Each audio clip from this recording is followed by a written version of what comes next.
আপনি কি ভুলের ঊর্ধ্বে সমালোচনার জবাব আপনি দেন না কেন? ভাই, আমরা ভুলের ঊর্ধ্বে না, আলহামদুলিল্লাহ, এটা তো আমরা স্বীকার করি। আর সমালোচনার জবাবের ক্ষেত্রে আমাদের একটা মূলনীতি আছে, এটা জানা থাকা দরকার। আসলে মূলনীতিটা হলো যে আমাদের যদি কেউ কোনো ভুল ধরে, আমরা সবসময় চেষ্টা করি যে ভুল ধরাটা কি যথাযথ হয়েছে নাকি অমূলক হয়েছে।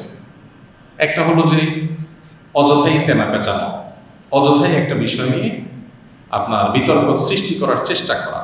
আরেকটা হলো না, একবারে টু দ্য পয়েন্ট একটা সুনির্দিষ্ট স্পেসিফিক ভুল হয়েছে। এই দুটোর ভিতরে যদি আমরা দেখতে পাই যে কোনোটি আসলে সমালোচনাটা যথার্থ হয়েছে, আমাদের আসলেই ভুল হয়েছে, সাথে সাথে আমরা যেটা করি, আমরা পাল্টা একটা বক্তব্য, একটা লেখনী দিয়ে আমাদের ভুলের বিষয়টাকে আমরা স্বীকার করি এবং পূর্ববর্তী যেটা আমাদের ভুল বক্তব্য ছিল সেটা আমরা প্রত্যাহার করি। এটা আমাদের একটা কমন নিয়ম, অনেকে হয়তো জানেন না। এর আগে আমরা আর্টিফিশিয়াল মেহেদি এটা ব্যবহার করলে উজু হবে কিনা আমরা বলেছিলাম উজু হবে না, কিন্তু পরবর্তীতে আমরা এটা নিয়ে আরও পড়াশোনা করলাম, বিভিন্ন ওলামা ইকরামের ফতোয়া আমাদের সামনে আসলো, তখন আমাদের কাছে পরিষ্কার হয়ে গেছে যে আমাদের আগে একটা ভুল ছিল। আর্টিফিশিয়াল মেহেদি এটা ব্যবহারের ফলে আমাদের ত্বকের উপরে যে আলাদা একটা স্তর পড়ে যায়, লেয়ার পড়ে যায়, মনে হয় লেয়ার পড়ে গেছে বলে মনে হয়, এবং সেটা দেখা যায় খুশি খুশি পড়ে। তো এটার কারণে ওযু হবে না আমরা বলতাম, কিন্তু পরবর্তীতে আমরা এটা নিয়ে আরো ঘাটাঘাটি করলাম, জানাশোনা যখন আরো বাড়লো তখন দেখলাম যে না, এটা আসলে কেমিক্যালের কারণে চামড়ার উপরে থাকা একটা সূক্ষ্ম লেয়ার আসলে পুড়ে এটা পড়ে যায়। এটা মূলত ওই আর্টিফিশিয়াল মেহেদির কারণে লেয়ার তৈরি হয়েছে, যার কারণে চামড়ায় পানি পৌঁছাচ্ছে না, বিষয়টা সেরকম না।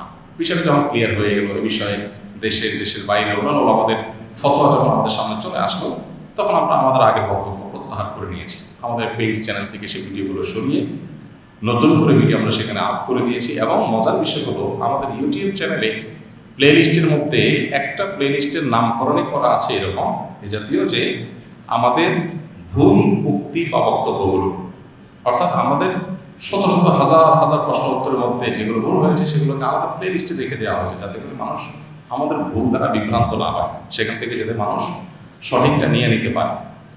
তো আমাদের কোনো সমালোচনা যদি যথাযথ হয়, মনে হয় আমাদের কাছে যে আসলে এটা আমাদের ভুল হয়েছে, তো সাথে সাথে আমরা সেটা নিজেরা সংশোধন করি, এবং সংশোধন করতে আমরা দেরি করি না, যত দ্রুত সম্ভব সেটা আমরা করি। আর এটা ইসলামের একটা সৌন্দর্য। আমরা তো সাধারণ মানুষ, আমরা তো তালিব ইলম মানুষ। বড় বড় ইমামগণের যে সমস্ত বক্তব্য ছিল, মাসআলা ছিল, অবস্থান ছিল, সেগুলো থেকে তারা ফিরে এসেছে, এরকম হাজারো নজির আছে, লাখো নজির আছে। তাদের ফিরে আসাটা অবশ্য বেশিরভাগ ক্ষেত্রে ইজতিহাদি কারণে, আবার অনেকের ভুল থেকে ফিরে আসা বা নিজের অবস্থান থেকে ফিরে আসাটা ছিল আপনার ইনফরমেশনগত গ্যাপের কারণে, যে একটা জিনিস জানা ছিল না, তিনি জানছেন, তিনি ফিরে আসছেন। আরেকটা হলো যে না, একটা বিষয়কে তিনি এক অ্যাঙ্গেল থেকে দেখলেন, পরবর্তীতে ভিন্ন অ্যাঙ্গেল থেকে দেখলেন, তার কাছে মনে হলো এটা পরিষ্কার, এটা সঠিক। ইজতিহাদগত ব্যাপার, বড় বড় ইমামদের কথা বলছি। এই জন্য তাদের দেখবেন যে একই মাসআলার ক্ষেত্রে কয়েকটা মত আছে, একটা মত আগের ছিল আর একটা মত পরের হয়েছে। এটা ইসলামের সৌন্দর্য। শেখ নাসিরউদ্দিন আলবানী রহমতুল্লাহ আলাইহি সমকালীন যুগের মুহাদ্দিসদের মধ্যে বেশ সুপরিচিত একজন মুহাদ্দিস। হাদিস নিয়ে তার অনেক কাজ, বিপুল পরিমাণ কাজ আছে আমরা জানি। তো এত বেশি কাজ, এত বেশি আপনার কর্মযজ্ঞ, এত বেশি তালিফাত, লেখালেখি, তার বড় বড় মানে ভলিউম এক একটা সাবজেক্টের উপরে তার বই লেখা, কিতাব লেখা।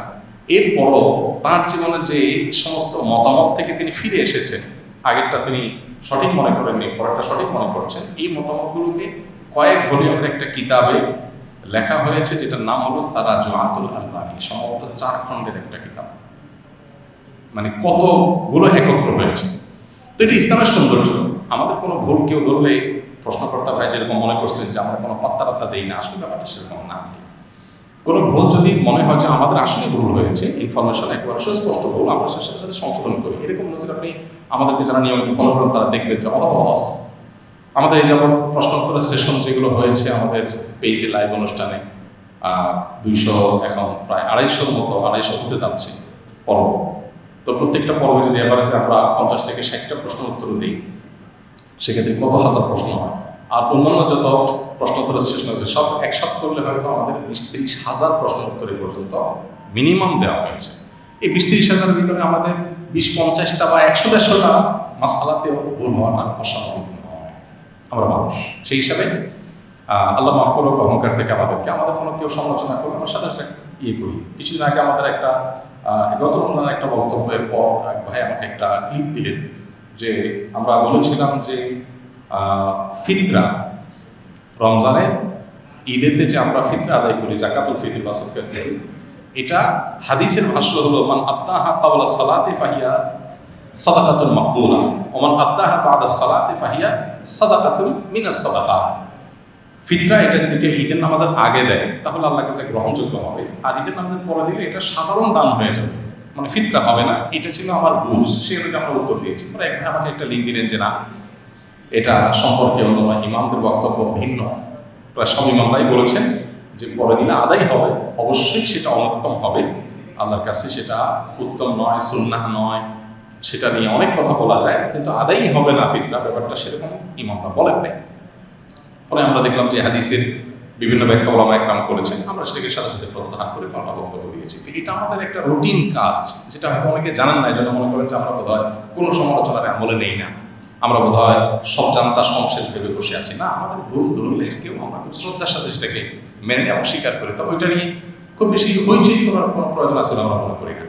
ভুল কে ধরবে এটা ব্যাপার না। অনেক এই যে ফিতরা বিষয়টা যে ভাই ভুল ধরেছেন, এই ভাইকে আমি চিনি না এবং পরিচিত কোনো মুখ না, একদম সাধারণ কোনো আলেম। আলহামদুলিল্লাহ, যখন লিঙ্কটা আমাদের কাছে আমরা তাকিদ করলাম, দেখলাম হ্যাঁ ওনারটাই সঠিক, সাথে স্বীকার করে নিয়েছি। তো এটা তো ইসলামের সৌন্দর্য, আলহামদুলিল্লাহ। এক্ষেত্রে আমরা কোনো বাস বিচার করি না। আর যে ভুল আমাদের কাছে মনে হয় যে এটা আসলে ভুল না, যে ভুল ধরাটা আমাদের কাছে মনে হয় আসলে ভুল না, এটা হলো তেনা পেঁচানো, এটা হলো অহেতুক একটা বিষয় বোঝার পরও আপনার সেটাকে নিয়ে জাস্ট একটা বিতর্ক তৈরি করার চেষ্টা, সেটাকে আমরা ইগনোর করে যাই। কারণ আমি যদি কোনো কিছু ভুল না করি, কে বললো না বললো কি বললো এটাতে আমার কিছু আসে যায় না। আল্লাহ দেখবেন আমার অন্তরের ভালো। আল্লাহ যদি দেখেন যে না আমার নিয়ম ঠিক আছে, আমার বলা ঠিক আছে, কেউ এখান থেকে ভুল ব্যাখ্যা, ভুল অর্থ মিনিং দাঁড় করে তার মধ্যে যদি কেউ কিছু করে, এতে আমাদের চিন্তার কোনো কারণ নাই। ইয়া আইয়ুহাল্লাযীনা আমানু আলাইকুম আনফুসাকুম লা ইয়াদুররুকুম মান দাল্লা ইযা ইহতাদাইতুম। আল্লাহ বলেছেন তোমরা নিজেরা যদি হকের উপরে থাকো, তাহলে তোমার কথার ভুল ব্যাখ্যা দিল কেউ, অথবা কেউ নিজে গোমরা হয়ে সে তোমার কোনো বিতর্ক সৃষ্টি করার চেষ্টা করলে তোমার কিছু আসা যাবে না। তুমি নিজে ঠিক আছো কিনা, বাইনাকা ওয়া বাইনা আল্লাহ, তুমি ক্লিয়ার কিনা, তুমি আল্লাহর কাছে পরিষ্কার কিনা যে তুমি যা বলেছ সেটা তোমার ইন্টেনশন কি ছিল, নিয়ম কি ছিল, তোমার মন্তব্য সঠিক ছিল কিনা, তুমি সঠিক আছো। আরেকজন সেটা নিয়ে ঝামেলা তৈরি করার চেষ্টা করছে, কথা বাড়ানোর চেষ্টা করছে, এটা তোমার কিছু আসবে যাবে না। তো আমরা এই উসুলটা মেনটেন করি। যদি মনে হয় ভুল পরিষ্কার, সেটা আমরা সাথে সাথে ক্যাচ করে নিই।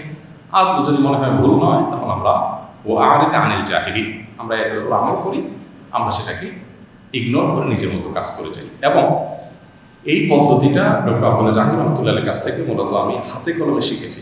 স্যারকে বলতে শুনতাম, স্যার বলতেন যে দেখেন, জবাব দেওয়ার পিছনে যদি আমরা সময় ব্যয় করি তাহলে আমরা কাজ করতে পারবো না।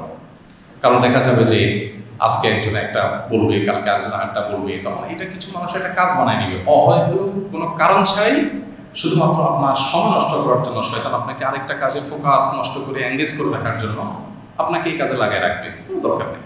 আমার যদি ভুল হয় আমি সাথে একটা কারেকশন করে সামনে আনবো, ভুল নাই হয় নাই, হয়তো একজন মানুষ পেঁচাচ্ছে, আমি সেটা ইগনোর করে চলে গেলাম। এই মূলনীতিটা জীবন চলতে আমাদেরকে অনেক বেশি সাহায্য করবে, বিশেষ করে আমাদের জীবনে প্রোডাক্টিভিটি বাড়াতে, জীবনের সময়ের অপচয় রোধ করতে অনেক বেশি সাহায্য করবে। আমরা অনেকে দেখবেন সোশ্যাল মিডিয়াতে বিতর্ক নিয়ে পড়ে থাকি, একেবারে দিনকে দিন, ঘন্টায় ঘন্টা, উদ্দেশ্যহীনভাবে। এর অর্জন কি, এখান থেকে আমার প্রাপ্তির কি হবে, অপ্রাপ্তির কি হবে, আমার লাভ কি লস কি, এই জরুরিটা অনেক সময় আমাদের করার মতো সুযোগ হয় না। আমাদের বেশিরভাগ এনার্জি নষ্ট হয় অন্যের পেছনে, আমার নিজের প্রোডাক্টিভিটির জন্য, আমার জীবনে বারাকা লাভের জন্য, আমার জীবনের অ্যাচিভমেন্টের জন্য, আমার গোলগুলোকে সাকসেস করার জন্য আমরা যতটা ফোকাস দিই, এর চেয়ে বেশি দেই হলো কে কি করেছে, কে কি বলেছে, এগুলোর পেছনে, যার কারণে আমাদের জীবনে অনেক কাজ করার সুযোগ হয় না। এই জন্য ভাই, এই মূলনীতিটা আমার তো মনে হয় যে আমরা অন্যরাও যদি অনুসরণ করি তাদের জীবনের কাছে রাখবে। কোনো ভুল হলে সেটা স্বীকার করতে চুল পরিমাণ কার্পণ্য করা উচিত না, কে ধরেছে এটা ব্যাপার না, সাথে সাথে সে স্বীকার করার মতো মানুষকে থাকতে হবে। কারণ অহংকারের আলামতগুলোর মধ্যে একটা হলো বাতারুল হক, সত্য আমি জানছি তারপরেও আমি তেড়ামি করতেছি, আমি গড়িমসি করতেছি, আমি এটা ধামাচাপা দেওয়ার চেষ্টা করতেছি, ইগনোর করার চেষ্টা করতেছি, এটা হলো অহংকার। সত্য জানছি, সাথে সাথে আমি স্বীকার করবো, আচ্ছা তাহলে আমি বলেছিলাম, ঠিক আছে এটা আলহামদুলিল্লাহ। তো এটা ইসলামের সৌন্দর্য আলহামদুলিল্লাহ। আমাদের দেশটা তো এমন যে আমাদের দেশে হাফেজ সাহেবরা তারাবির নামাজে লোকমা খাইলে মুসলিমরা মনে করে এই হুজুর অযোগ্য, যার কারণে হাফেজ সাহেবরা দেখছে যে মুসলিমরা যখন এত বেশি চালাক, তা আমরা একটু আরো বেশি চালাকি করি। কারণ ইমাম তো ইমাম, মুসল্লি তো মুসল্লি, মুসল্লি যত চালাকি করুক না, ইমামের চাইতে তো ইমামতি নামাজ রিলেটেড বিষয়ে তো চালাকি করে পারবে না। তো হাফেজ সাহেবরা অনেকে নেগোসিয়েশন করে নেয় যে ভাই তুই আমার লোকমা দিবি না, আমি তোর লোকমা দেব না, আমার যেটা মিস হয়ে যাবে ওটা তুমি পরে রিকভার করে নিবা বা আমরা আলাপ করে রিকভার করে নিব। এই বেহুদা পাবলিক যাতে এটা নিয়ে তেনা বাঁচাতে না পারে, এই জন্য আমরা এই পলিসি করলাম। অনেক হাফেজ সাহেবরা এরকম নেগোসিয়েশন করে নেয়। তো অতি চালাকের যে অবস্থা হয় সে অবস্থা হয় আর কি। অথচ নামাজের মধ্যে ভুল হওয়াটা স্বাভাবিক, আলেমের ভুল হওয়াটা অস্বাভাবিক নয়, কিন্তু সেটাকে আমরা অনেকে এটাকে নিয়ে আমরা অনেক বড় করে দেখি, যার কারণে আমাদের দুর্দশা হয়। আপনি হারাম শরীফে দেখবেন মক্কাতে ইমাম সাহেবদের অনেকের কেরাতে ভুল হয়, এমন ভুল হয়, সূরা কাফিরুনের মধ্যে ভুল হচ্ছে বারবার লোক মানে সে ধরতে পারতেছেন না। সূরা ফাতিহাতে একবার ভুল হওয়ার রেকর্ড আছে। তারপরে যে আরো এমন ভুল আছে যে 3-4বার লোকমা দিচ্ছে আর ওই লোকমা নিতে পারতেছেন না, এই অবস্থা। তারপরে উনি ওইভাবে নামাজ পড়তেছেন, কোনো অসুবিধা হচ্ছে না, ওনার চাকরির কোনো অসুবিধা হচ্ছে না। আমার দেশে হলে এই ইমাম 1 মাসের ভিতরে বিদায় পেয়ে গেল। তো আমরা এই দেশের মানুষ, আলেমদের ক্ষেত্রে আমাদের কিছু মানুষের ক্ষেত্রে আলেমরা হলো তারা হলো ভুলের ঊর্ধ্বে, তাদের কোনো ভুল হতে পারে, আলেমদের আবার ছেলে মেয়ে হতে পারে, ওরা চিন্তাই করতে পারে। এটা হলো একটা মানসিকতা। আরেকটা মানসিকতা হলো যে ছেলে মহাত্মা ভুল না, মানে মেন্টালিটিটা বোঝার মতো বলছি। আরেকটা হলো যে আলেমদের ক্ষেত্রে এত বেশি নেগেটিভ মানসিকতা রাখা যে তাদের পজিটিভ জিনিসগুলোকে দোষ হিসাবে দেখার চেষ্টা করা, এই দুইটাই প্রান্তিকতা আমাদের মধ্যে আছে। তো আল্লাহ তাআলা আমাদেরকে হেদায়েত দান করুন। ভাই আমাদের ভুলের ক্ষেত্রে আমাদের একটা মূলনীতি আছে, সেটা আপনার প্রশ্নের প্রেক্ষিতে আমরা জানিয়ে দিলাম।